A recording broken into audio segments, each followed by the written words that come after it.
If you need to create an animation of single render but want to have a different backgrounds, would you render it again? Let me show you how to do this without spending time on render and using compositing in Blender and get 4, 5 and even 10 different variations from one render. For example, here I have 4 different backgrounds for one scene, and I coded each background as a plant behind the window in 3D scene, adding new material and using video footage as a base color. Also connect this footage as an emission in Principled BSDF and use this plane as a background. This works pretty well, but to get 4 different results with different backgrounds, we will need too much time for rendering each animation.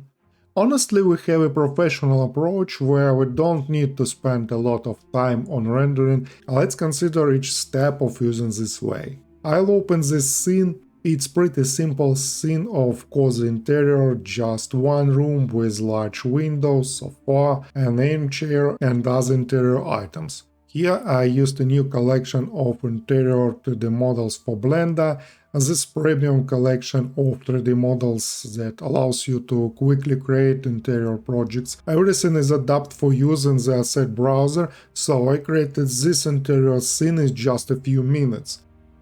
I put the link to this collection in the description for those who are looking for high quality interiors models, my recommendation.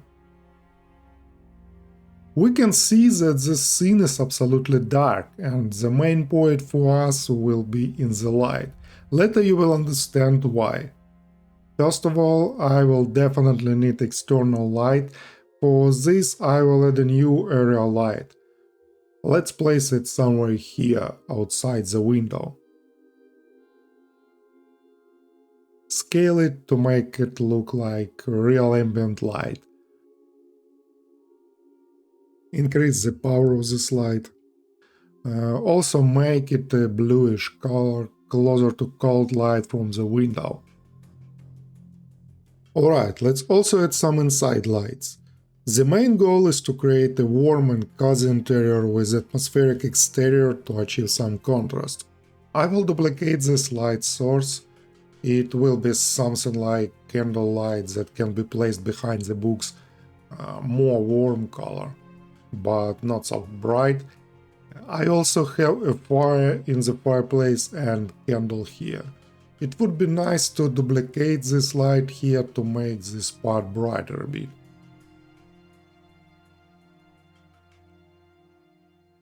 So this all the lights that I need in this scene, but here we can see a problem, which is that all the light sources in the interior are reflected in the window glass.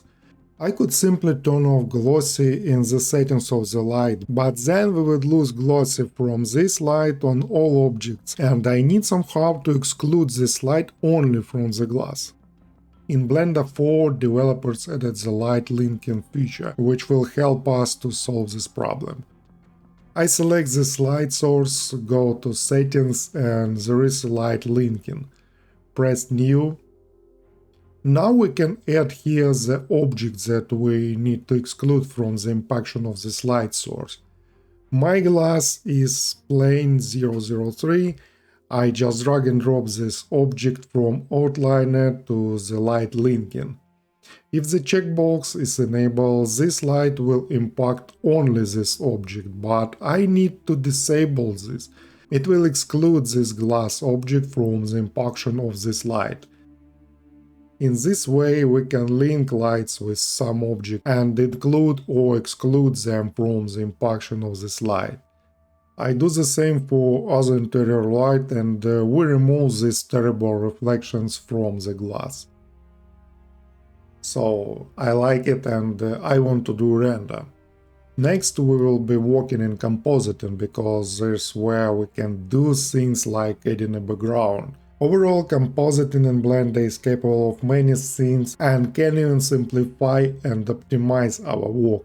So I will switch to compositing, where I already have 4 backgrounds that I want to use. And using compositing we can easily combine everything into one image. For this I'll need the alpha overnode. I will put this first background footage here, and I just need to connect it reverse to image 1 and the main render to image 2. Since this footage is 4K and my main render is Full HD, I need to resize this footage to the main render size so this corresponds to the size of my frame. For this I need a scale node and change the settings to render size. This way the size of this footage will be adapted to the size of my main render. Then I can add the transform node and move this background to more interesting position, like this. If I play an animation, we may see that the background is animated and works fine. This way we can do animation in Blender without rendering, only in Compositing. I can also add hue saturation node to make it brighter.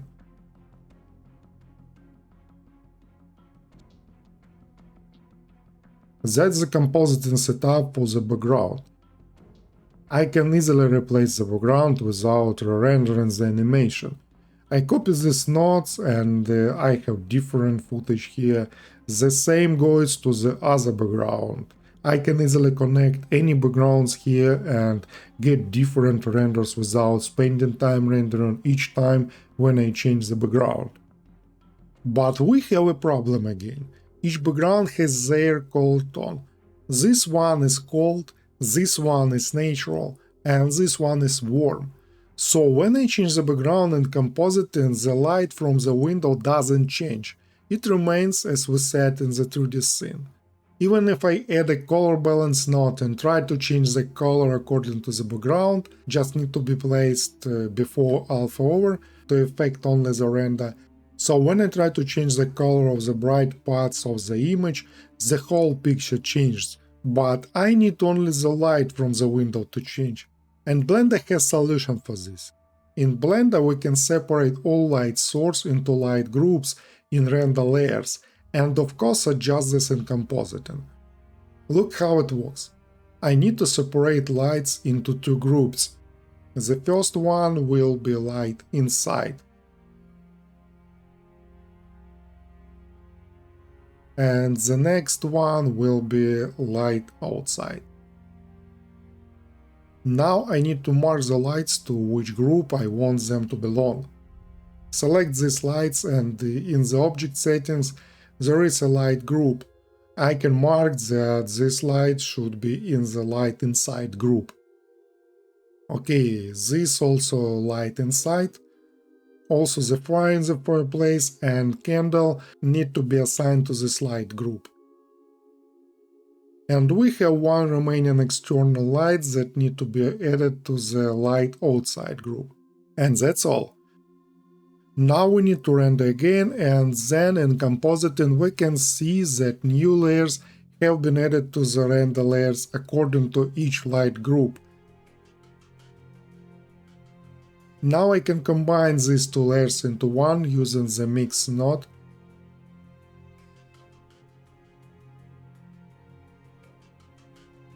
With blending mode add. This way we will get the same image as our base render. As we can see, there is no difference except the noise, but we will remove it because the noise works only on the beauty path. So why do we need this? So that we can use this information for impact our render using the exposure node.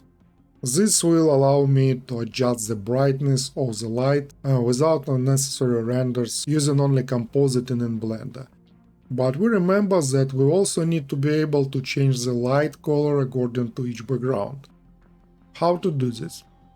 To do this, add another mix color node, change the blending mode to multiply,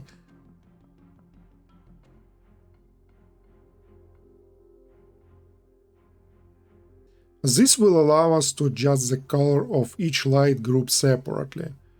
You see, unlike we did this using color balance, now only the color of the light changes, not the entire image.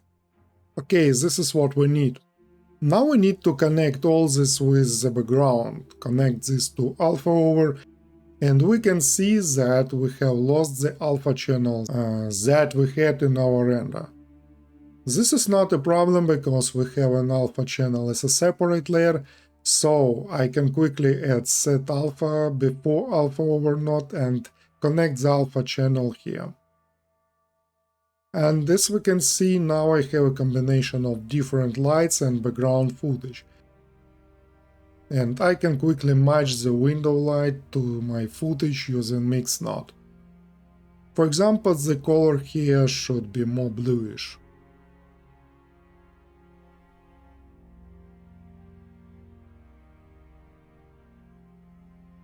And we have achieved a realistic result using Compositing in Blender. Even if I use this sunny footage, I can easily bring it to single color palette.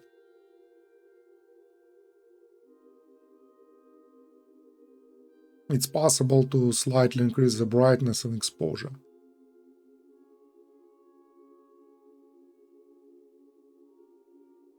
So we see that by using Compositing in this way, we can change the background without even doing render of our scene. Moreover, you may notice that this works much faster than adjusting it in 3D scene. As I said, let's remove the noise. For this, I need additional render layers like Denoise data and render again. Yes, let's add the Denoise node and connect Denoise normal and albedo. Denoising requires time, so we need to wait a few seconds and the image becomes quite clear. I'll turn off the noise for now so it doesn't freeze our working process, and we will turn it on just before rendering the final animation. Right now I don't like it, or I would rather like to have control over this light outside the window as well. I'll duplicate this area light in this way, and for this area light I will turn off this roof object and leave this on for this light. This way I will be able to control it on the Compositing as well. Therefore I need to add another light group and add this light to that group. As we can see, another light group has been added to the render layers. Good. Let's duplicate these nodes and connect this light group. Also duplicate these nodes and connect everything.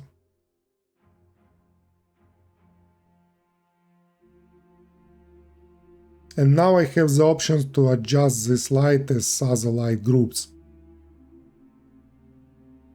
This looks cool, but the fire isn't working for us. In the 3D scene I have a plane with the fire footage on it. I could just insert it in a Compositing, but I also want to get all these reflections on the fireplace glass. So we need to render the entire fire animation for this. But this is the only object moving in this scene apart from the background that we already handle in Compositing. To avoid rendering the entire image, we can use the method I showed in this video or make it even simpler. To do this, I need to save this render with all render layers into EXR multilayer file. In Compositing, I'll open this EXR file and change the composite to view layer. Now we can see that all layers have been saved here, as well as my main render in Blender. I will quickly replace all connections with this EXR file and other existing Compositing node and move ahead. Now let's render the fire. The easiest way is to simply select this fire by render region, and we definitely need to add Cryptomatte into the render layers. Next, set the path to save our animation, and of course we need to save everything in EXR. Then we can do a render of fire animation. We see that the render will only be done for this selected region. 2 seconds per frame, so the wait shouldn't be long, it's not so much time. After that we need to open this EXR in Compositing. And we need to combine this with our render. I'll add another alpha over node and connect this fire sequence to our render. If we play an animation, we may see that the fire is in the right place and working well. But we need to trim these remnants of the fire layer along the glass. This is why we need Cryptomatte, which will allow us to quickly create the necessary mask. I need to choose image because my Cryptomatte is saved in this EXR. This is how Cryptomatte looks. I can quickly select the glass material and we immediately have the mask. Then I can use this mask as a factor in this alpha over node, and immediately we see that our fire sequence has been placed according to the mask and already looks beautiful. So this is a way of using compositing in Blender. Don't forget about compositing. This is quite powerful tool, even though it's not perfect, but in some situation it can significantly help and reduce the working time, optimize the process to receive several options simultaneously, especially when you need to present several options to the customer for review. Rendering everything each time can be a bit annoying. In the final we can add post effects like glare, which will add a bit of glow effect and soften the image. We can also add such a cinematic look using RGB curve. The next step is to render all the variation and enjoy the result. So use Blender to the fullest, subscribe to my channel if you haven't already. Here I share my experience as a digital artist. You can also support my channel with membership or Patreon, where you will get access to a lot of interesting content that I share exclusively with members. Create cool arts and see you soon!